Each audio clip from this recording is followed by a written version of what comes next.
11월의 첫날입니다. 이번 한 달도 하나님께서 우리의 삶에 풍성한 은혜로 인도해 주실 줄 믿습니다. 다 함께 사도신경으로 신앙 고백하시겠습니다.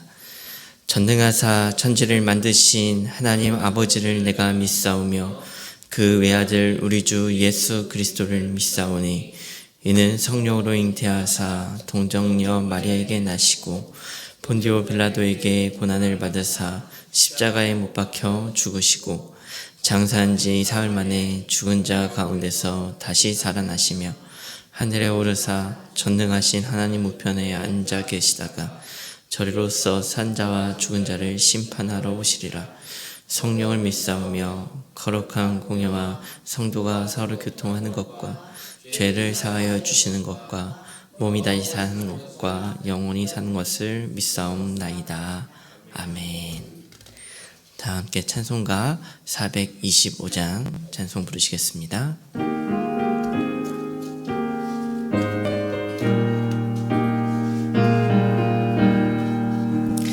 주님의 뜻을 이루소서. 고요한 중에 기다리니 진흙과 같은 날 빚으사 주님의 형상 만드소서. 주님의 뜻을 이루소서. 주님 발 앞에 엎드리니 나의 맘속에 살피시사 눈보다 희게 하옵소서. 주님의 뜻을 이루소서. 병들어 몸이 피곤할 때 권능의 손을 내게 펴서 강건케 하여 주옵소서. 주님의 뜻을 이루소서. 온전히 나를 주장하사 주님과 함께 동행함을 만민이 알게 하옵소서.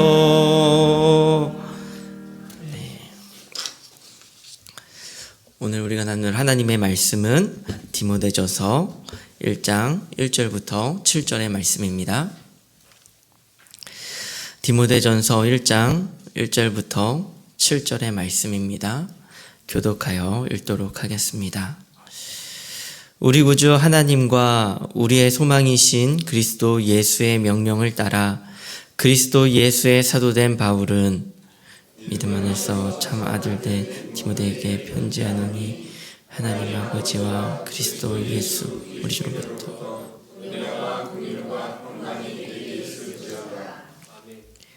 내가 마게도냐로 갈 때에 너를 권하여 에베소에 머물라 한 것은 어떤 사람들을 명하여 다른 교훈을 가르치지 말며 신앙과 끝없는 족보에 몰두하지 말게 하려 함이라.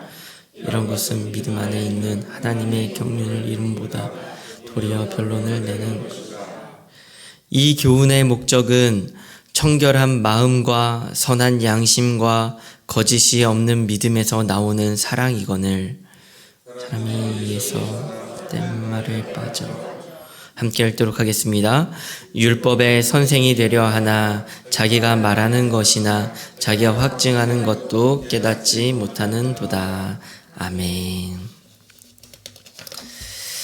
오늘부터 우리가 함께 새로운 성경을 묵상하게 되었는데요. 디모데서입니다.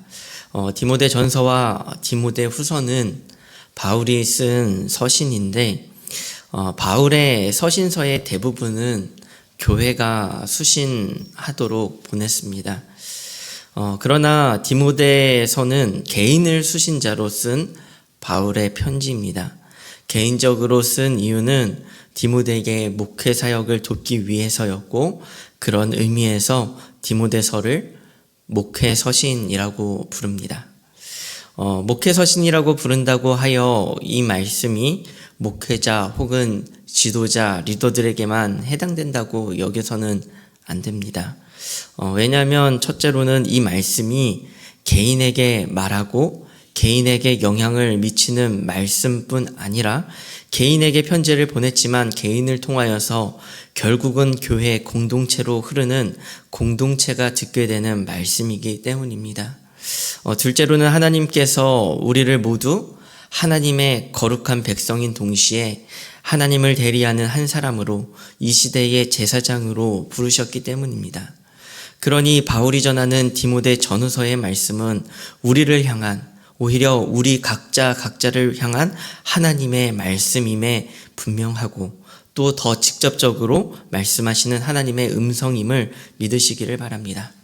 그래서 디모데 전후서를 통해서 하나님의 마음과 뜻을 우리의 삶 가운데 품어내는 은혜의 시간이 되기를 간절히 소망합니다.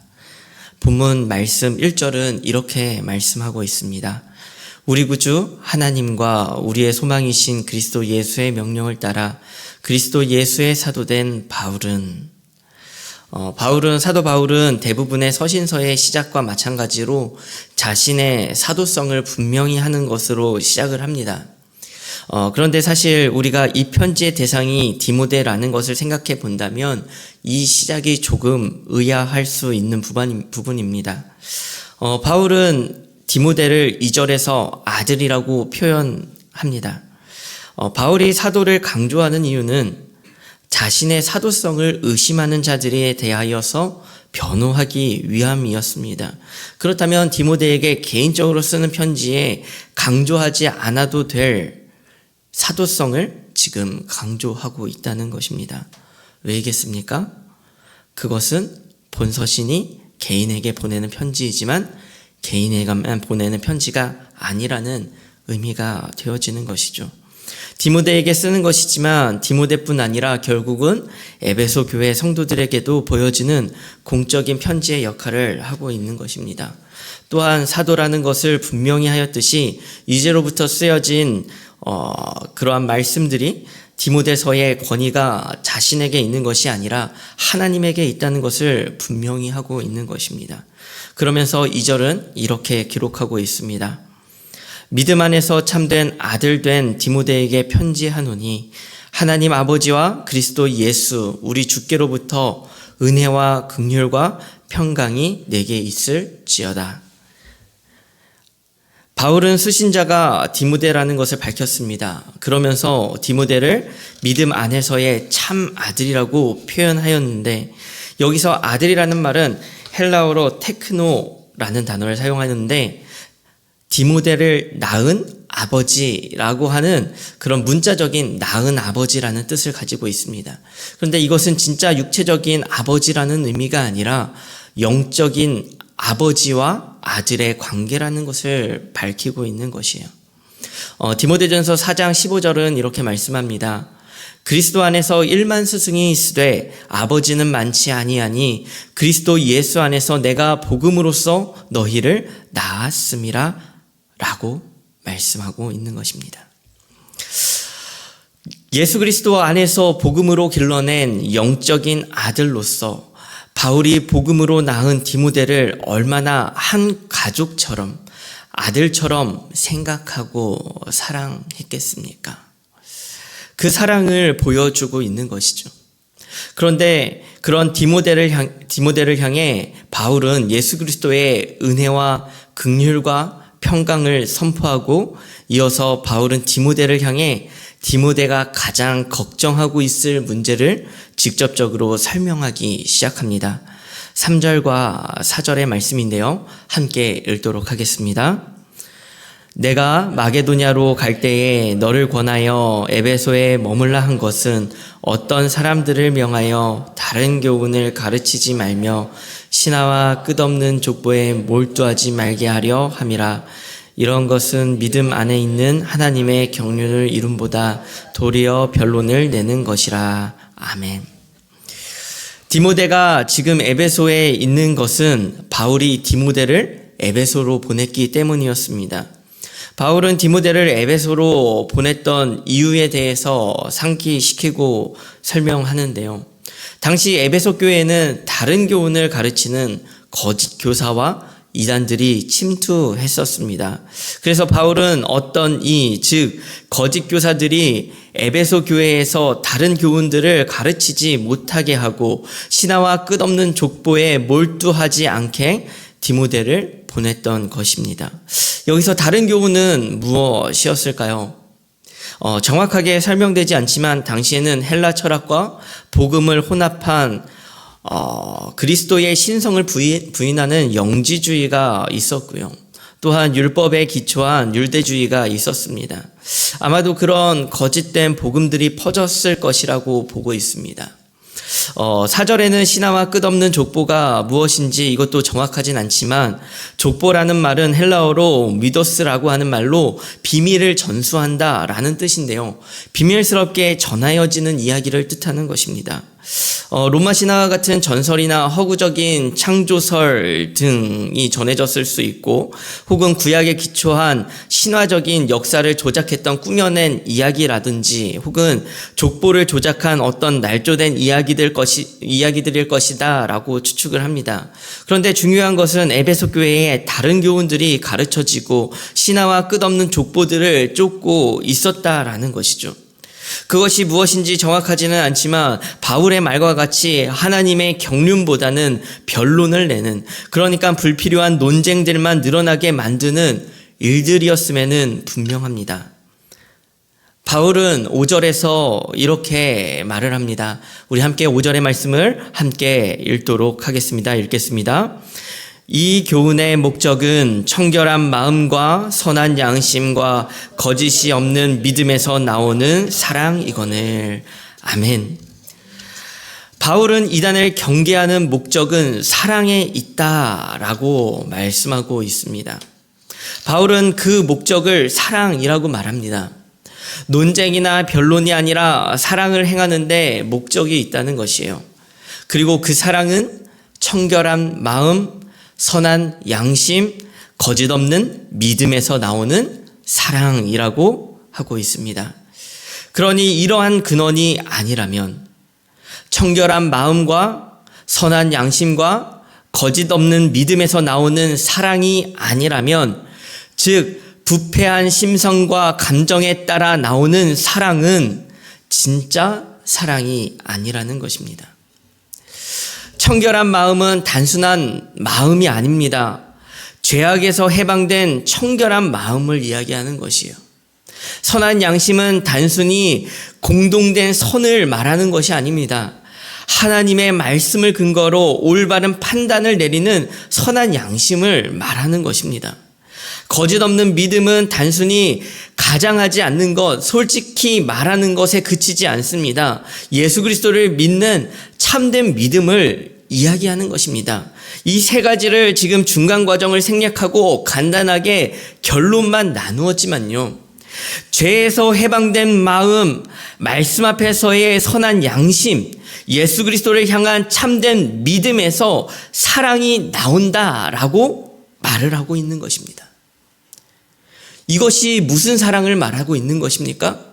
이 세상에서 말하는 그러한 남녀 간의 사랑을 말하는 것입니까? 아니죠. 예수 그리스도의 사랑을 말하고 있는 것입니다. 그런 이야기가 있지 않습니까? 성경을 빨래 짜듯 꼭 짜면 무엇이 나올까? 라고 하는 그 질문에 거기에는 무엇이 나오겠습니까? 예수 그리스도의 피가 나오는 것이에요. 성경을 꼭 짜면 예수 그리스도의 죽음을 이기는 그 피와 그 사랑이 흘러나오게 된다라는 것입니다. 예수 그리스도의 복음 앞에서 우리에게 주어지는 것이 무엇입니까? 사랑이에요. 하나님의 말씀 앞에서 우리에게 주어지는 것이 무엇입니까? 하나님의 사랑입니다. 그래서 예수님께서 우리에게 새 계명을 주시며 하나님을 사랑하고 이웃을 사랑하라 하신 것 아니겠습니까? 오늘 말씀은 가장 중요한 핵심을 보여주고 있는 것입니다. 교회에 잘못된 이단 사상이 있습니다. 그런데 그것이 낳은 결과가 무엇입니까? 논쟁과 변론뿐이라는 것이에요. 보여지는 사랑이 있을 수는 있겠죠. 그러나 결론적으로 진짜 예수 그리스도의 사랑이 없다는 것입니다. 결국 남는 것은 논쟁과 변론뿐입니다. 여러분, 우리의 삶의 진짜 문제가 무엇인지 보아야 합니다. 우리가 하나님의 말씀을 지키지 못하는 것이 문제입니까? 아니에요. 그것이 진짜가 아닙니다. 그것은 어쩌면 두 번째의 문제예요. 가장 큰 문제는 우리가 그 말씀을 율법 그대로 지키지 못하는 것이 아니라 우리의 마음 가운데 참된 사랑이 없다라는 것이 문제라는 것입니다. 우리가 복음을 전한다 하지만 논쟁으로 변론으로 결국 복음을 전할 수는 없습니다. 오직 예수 그리스도의 사랑만이 복음을 전하게 할 수 있고 사람을 변화시킬 수 있게 되는 것입니다. 그래서 바울이 이 경계의 목적이 사랑이라고 말하는 것 아니겠습니까? 이단을 경계하는 것조차, 그렇게 복음을 사수하는 것조차 논쟁이 아니라 바른 복음의 논리가 아니라 사랑이 되어지는 것, 참 사랑을 가지라는 것이에요. 그러면서 우리에게 묻는 것입니다. 하나님의 말씀은, 예수 그리스도의 복음은 사랑을 낳는 것인데 왜 우리는 사랑이 없냐는 것이에요. 왜 우리의 삶에는 논쟁과 변론만이 남아 있습니까? 복음이 아니라 하나님을 따른다 말하면서, 복음을 따른다라고 말하면서 다른 교훈을 따르는 것 아니냐는 거예요. 정말로 하나님의 말씀 앞에서, 예수 그리스도의 복음 앞에서 사랑이 샘솟고 사랑이 목적이 되어 살아가는 것, 그것이 오늘 디모데된 우리에게 너희가 세워가야 할 것이며 너희가 살아가야 할 삶이라고, 그렇게 그것이 공동체라고 말씀하시는 것 아닙니까? 사랑하는 성도 여러분, 저는 마음이 많이 아픕니다. 왜냐하면 제 삶에 사랑이 결여되어 있음을 보기 때문이에요. 제 안에 논쟁과 논리로 하나님의 말씀을 대하는 것은 아닌지 보게 됩니다. 우리 하나님의 말씀 앞에서 참된 사랑을 발견하고 그 참된 사랑을 붙드는 우리가 되기를 간절히 소망합니다. 그래서 우리가 말씀 앞에서, 복음 앞에서 사랑을 만나고 사랑을 하고 사랑을 전하는 저와 복된 우리 모든 성도님들이 되시기를 간절히 소망합니다. 우리 함께 말씀을 기억하며 기도했으면 좋겠습니다. 우리 첫 번째로 우리 고백하며 나아갔으면 좋겠습니다. 하나님, 나의 삶에 사랑이 없음을 바라봅니다. 오직 예수 그리스도의 복음이 전하는 사랑이 나에게도 흐르게 하여 주옵소서라고 기도했으면 좋겠고요. 두 번째로 기도하실 때는 논리와 논쟁으로 이기려 하기보다 우리의 삶에 예수 그리스도의 사랑으로 덮어주는 참된 사랑이 나의 삶에 있게 해달라고 간절히 기도했으면 좋겠습니다. 마지막으로 교회를 위해 기도하실 때에는 이웃과 나라와 민족을 위하여 기도하는 날입니다. 러시아와 우크라이나 전쟁에 다른 국가들이 개입되어 국제적인 전쟁으로 확장되지 않도록 지켜주시고, 그 가운데 하나님의 복음이 정말 사랑으로 덮어질 수 있는 그런 놀라운 기적들이 일어날 수 있는, 하나님, 그러한 위기 속에서 사랑이 드러날 수 있는 모든 위기의 순간들 되어지게 해달라고 우리 그렇게 함께 기도하며 나아가길 원합니다. 함께 기도의 자리로 나아가겠습니다. 하나님, 참으로 감사를 드립니다.